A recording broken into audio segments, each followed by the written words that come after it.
and welcome to a brand new episode of Market Manthan powered by ZBiz.com. Well, my name is Anand, and today we have a very special guest with us, Anand Shah, who is the head of PMS and AIF Investments at ICICI Prudential AMC.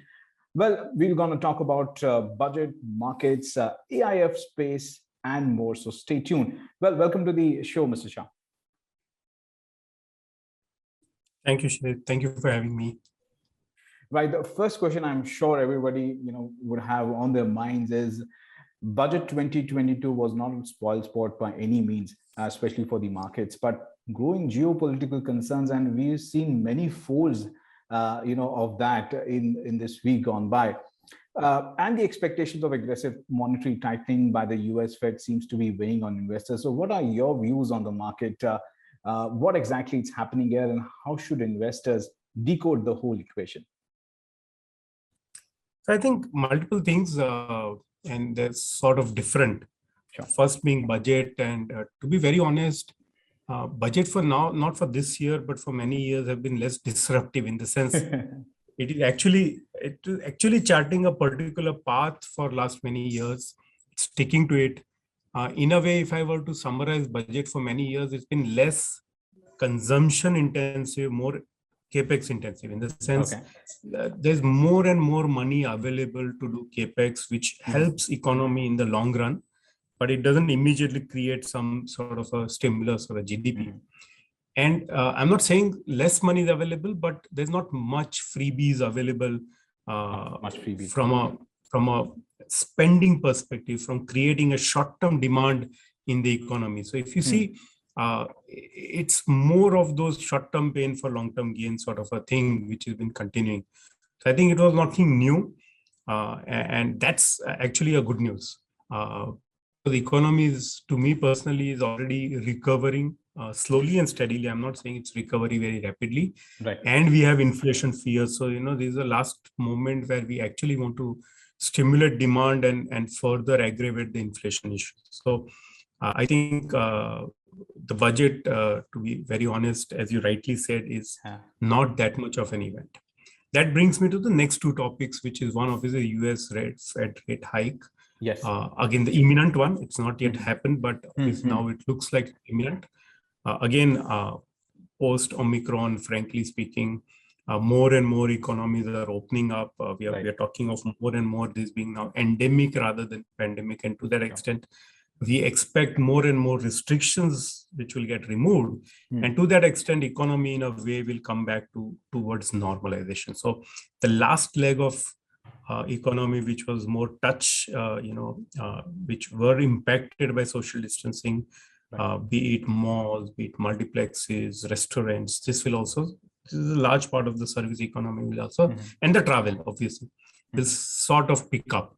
And to that extent, you would have growth and to some extent inflation, and rightly so, it needs to be attacked now. So expect some rate hikes. Obviously, what does it impact? It impacts bond markets, equity markets, and to some extent currencies. What sort of impact it will have in emerging market is also a long answer. But to be very honest, yes, as equity investors, one will have to brace for the volatility, and something what you saw last 2 days. Sure. Where we had a 300 basis point downtick and the 300 basis point uptick the next day. I think this is a natural outcome of a change in the global monetary policy systems. And the last being geopolitical tensions, I think they impact India to an extent that it can, in the short term, impact the crude prices and the sentiment. But to me personally, I don't see having a very significant long-term impact on the economy and the markets. So we'll see a slight bit of volatility in the markets because of external factors. That is definitely the US Fed rate hike and the geopolitical concerns. But moving forward, I'll definitely stick to the rate hike part, by the US Fed. Now, why I say that is because ultimately it might have impact on the RBI tightening. So rate hike by the US Fed in 2022, that looks more certain now. And given the fact that the rate hike could be 50 to 100 basis points, that's what some of the experts are quoting. So will that impact the RBI decision as well? Although RBI was definitely very accommodative and maintained its stance. And it has maintained the dovish, we could say the dovish outlook. But how long will that sustain, and how will that impact the markets, currency, and the bonds? Yeah, so yes, as you rightly said, it's imminent, and we can actually have an accelerated tightening in US, no doubt about it. When it comes to India, I think RBI is very clear. They will have more India-specific monetary policy. The demand is not that rapid, the demand growth. We are still seeing pockets of rural India, rural consumption still challenged. You would have heard about it from many CEOs in this earnings season. So I think it will be too premature to really start tightening in India. And to that extent, RBI has gone ahead and said he will look at the policy from the India perspective and what it takes to get India back on the growth path. So I think the good news is that RBI is aware of what's happening in the global markets, and they're cognizant of the rapid rate hikes that can happen. Yes. Conversely, India has to take its own path, and that's also right. Now, what does it mean? I think the biggest impact we might see is on the currencies, and that's where I think we have, as we speak today, we have ample foreign currency reserves. Right. Obviously, crude price being where it is a little challenging, but if the crude price were to correct, then our current account deficit and to some extent current account also gets fairly, in a comfortable position. So both things we will have to, monitor closely. We'll have to allow rupee to slide a bit. So there's no doubt about it that rupee will have a little bit of a depreciation versus USD, but at some point of time, we would want to stall it. So that's as far as currency is concerned. From the equity markets perspective, I think we have seen a lot of diverse performance between the so-called startup and growth companies which have cash flows way into the future, whereas there are the so-called value businesses which have more growth today or have more cash flows today. So what does a rate hike do? It will increase the risk-free rate. And to that extent, any cash flows which are way into the future, 5 years out, 10 years out, 15 years, when they get discounted, its present value diminishes significantly than what it was before the rate hike. Yes. So as the risk-free rate goes up, the value of your cash flows into the future diminishes rapidly. And that doesn't happen to the cash flows. And that's why we are seeing stark difference between the performance of a high growth, loss-making businesses versus the businesses which are fairly profitable today and are not really expected to be having a lot of growth, and to that extent not trading at a very high PE multiples. So to cut the long story short, I think that rising interest rates is the biggest challenge, not for entire market, but it's a big challenge for the growth businesses and the loss-making startups who derives value from the cash flows which are way out into the future. Here they have a challenge, and there we are seeing significant derating. But on the contrary, the businesses which are at the low PE multiple actually finding buyers. So when we are very clearly seeing a distinct behavior of the market where the high PE companies are getting corrected, whereas the low PE companies are remaining supported in this market. No, absolutely. And in fact, as you rightly pointed out, if I look back in the past, 5-10 days, we've seen significant, downside or correction in the new age companies that have hit the D Street, and most of the companies have hit their 52-week lows. So I think that's clearly making sense that why are investors sort of moving away from the new age businesses and giving priority to those businesses which have a low PE ratio and have a good cash profile or a good profitability growth outlook. Rightly said, sir. And although you've touched upon the FI bit in the conversation, I just wanted to highlight one point. Although there have been net sellers in the Indian markets, let's say this would be the 5th straight session of selling, especially in the cash segment of the Indian equity markets. Now, we've also seen that whenever FI sells, they are the brain behind usually the what we call it, that smart moving the smart money which is moving. So that, is this the right time to sort of book profits and then probably come out at a later point in time? So what is the cue for retail investors there? So I have two parts to this FI selling. There's a macro and the micro, and very clearly, as rate increase happens in US, and that's expected, where the 10-year is now almost, or has already touched 2%. Yes. There's no doubt that some money has to move back to US from the risk asset, be it commodities, be it emerging market equities, be it emerging market bonds.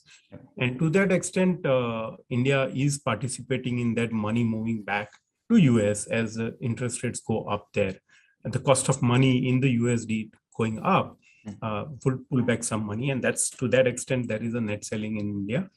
I think very heartening to see that India has its own, savings, which is participating in that and benefiting from that selling that's happening, as the DIIs and the insurance companies and the individual investors are actually buying into the India growth story as we speak. I think the more important aspect is, for every net selling of FI that we see, there are two numbers. There's a gross buying and gross selling, and obviously the gross selling is much more than the gross buying.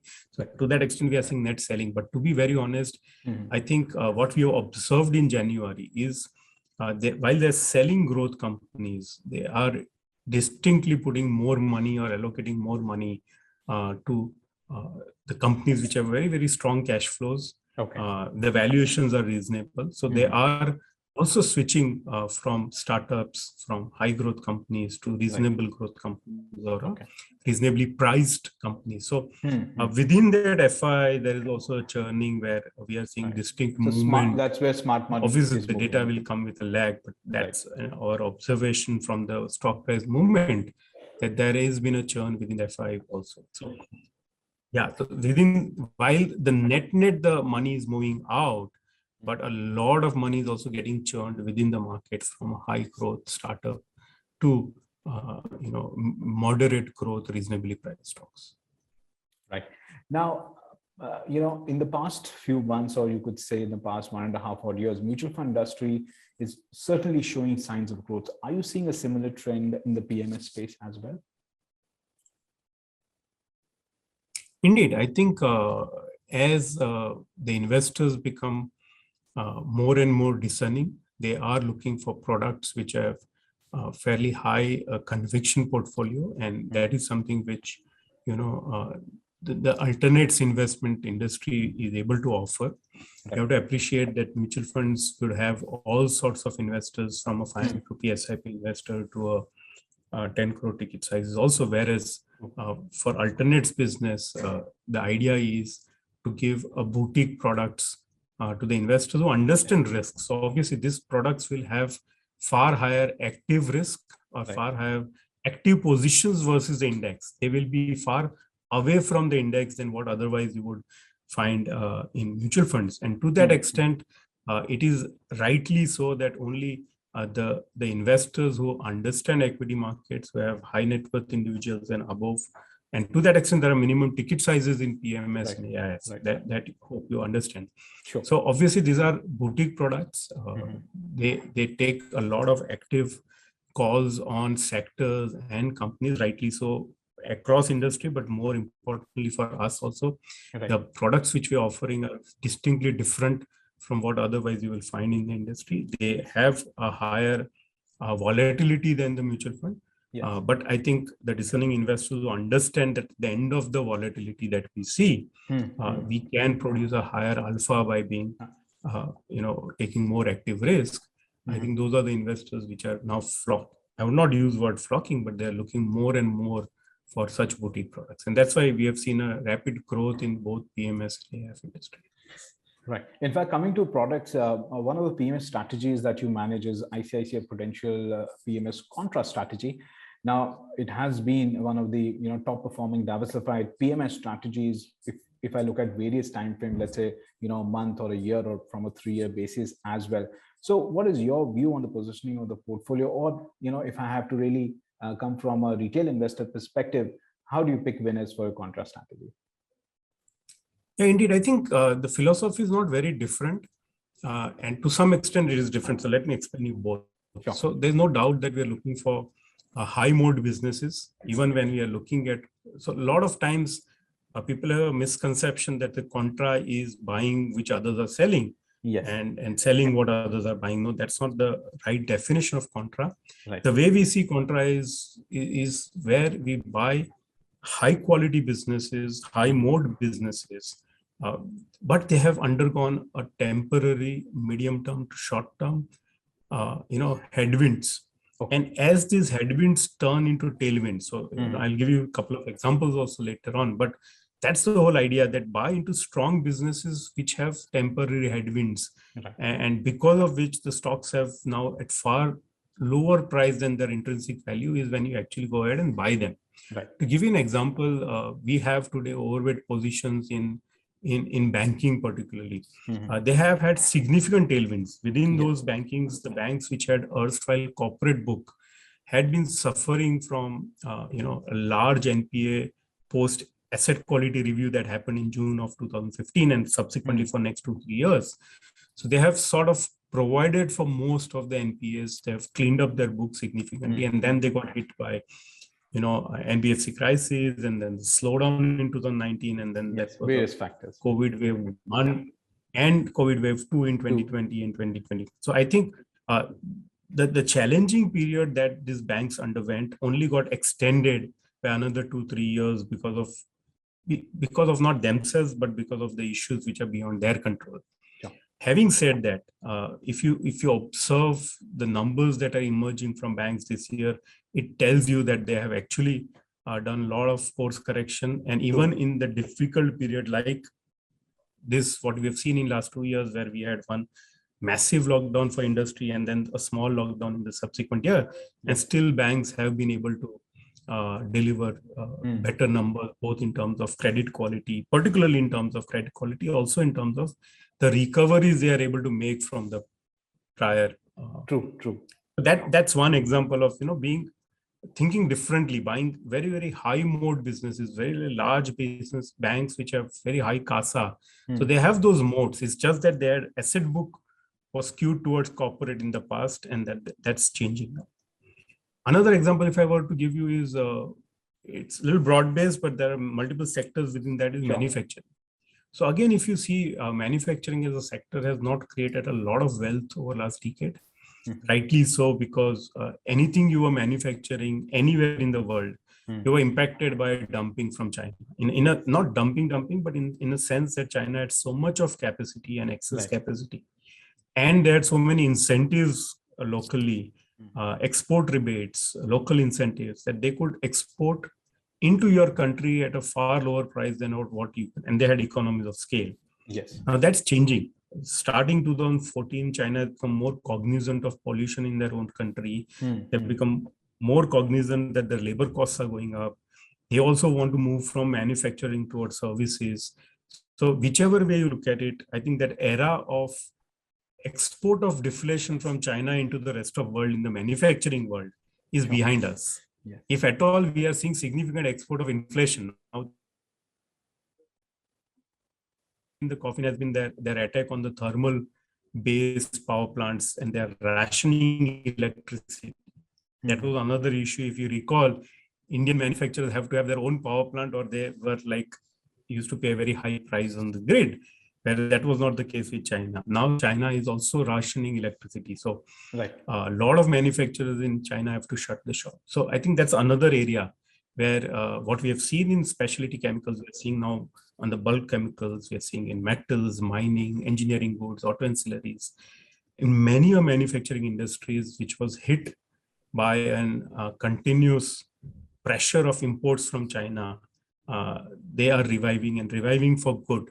So while they will remain to some extent cyclical, but the cycle is now for a next decade should be a level above from where it was in the last decade. I think that's the key understanding that we have. So our contra portfolio is actually is dominated by banks, dominated by manufacturing, dominated by logistics because that will be the another key player in the entire manufacturing revival. Absolutely. And to some extent capital goods and construction. We have very little of consumers, which has been the champions for last 10 years. We have very little of IT services, where we believe the risk reward is not as favorable, incrementally. While there are good businesses, we are finding good businesses which are at a reasonably priced. No, absolutely, Mr. Shah. I think you've cleared the air for retail investors in terms of what the Contra strategy actually means for them. It's not really buying what others are selling, but it's actually looking at the businesses which have more potential, and they are temporary or at this moment going through some sort of structural headwinds at this point in time. Now, my last question to you would be. You recently launched a new AIF product focused on business with sustainable growth and which are among the leaders in the industry segment. So how would this be different from the other diversified equity strategies? I think the play here in a growth leaders fund has been two words: one growth and one is the leadership. Yes. I think every business that we intend to invest in our growth leaders portfolio should have a strong earnings growth rate, potential strong earnings growth rate. And the second is should have some sustainable competitive advantage, which will allow them to deliver far better on their income than otherwise. So what is happening is at the end of the day, the change in the price or a value of a business is a function of the underlying profitability, what we call it delta EPS, the change in EPS. The second is the change in PE multiple. Now, a lot of times people are saying, look, we buy a good quality business, a 60 PE multiple. Even if the PE multiple were to go down to 40, if the EPS goes up, we will still make money, sort of.